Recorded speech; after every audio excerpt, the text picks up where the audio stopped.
Good morning or good afternoon. Today is January 12th, Tuesday, and we're talking about the Federal Reserve System. You're ready for this lesson if you completed your warm-up and made a copy of class notes in your name. As we discuss this, from time to time, I may post a discussion question, and you can answer that on the discussion board in Schoology or on the chat board, either one. But I'll always let you know when there is a new discussion question.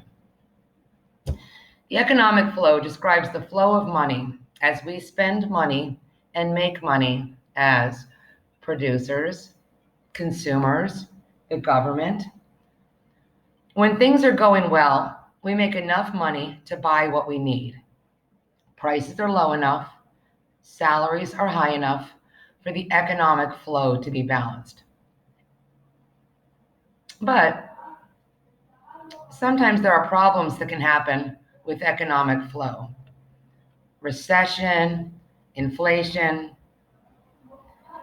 When you go into a store and you see the prices have gone up since the last time you were there, why do you think a store might have to increase their prices?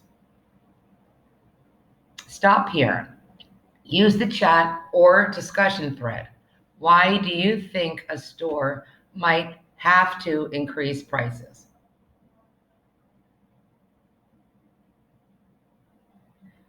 If economic flow is poor, we are buying less, stores are making less, we are getting paid less. It is called a recession or inflation. If economic flow is high, we are buying too much, we have plenty of money to spend, stores will increase their prices. This is called recession or inflation. The economic flow is like the flow of water when you turn on the faucet of a sink or a water spigot on a home. If you barely turn the faucet, the water comes out in a slow trickle. And this is a problem, especially if you're taking a shower, trying to water plants, or putting out a fire. If the water comes gushing out, it is quickly wasted, floods areas, and it's difficult to control. You turn a faucet down or up to control the flow of water. What is the faucet, though, that controls the flow of money? When you drive down the street, you're going to see many banks.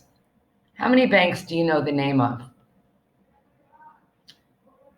Stop now, and in the discussion board or on the chat, write the names of any and all banks that you can think of. The faucet for controlling the flow of money is a bank. It's where money is held and where money is received.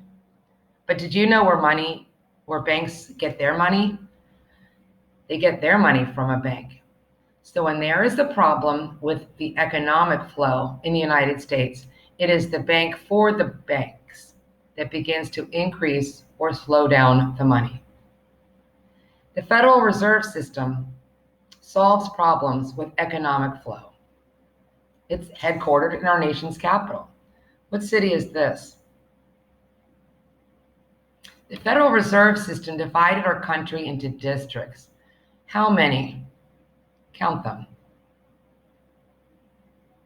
If you spend all of your money every time that you get paid, what will you do when there is an emergency? Only two choices. You're going to either have to borrow money or suffer. The Federal Reserve System helps banks, but it requires them to always have some money saved for an emergency. They can't spend this money, loan this money, they can't share this money. So look at slide 13. What is the reserve requirement? Why would anybody ever lend money? If you lent somebody $100 and told them when they pay you back, they have to pay you $104, you're making money when you loan money. And if you borrow money, you pay back more money than you borrowed.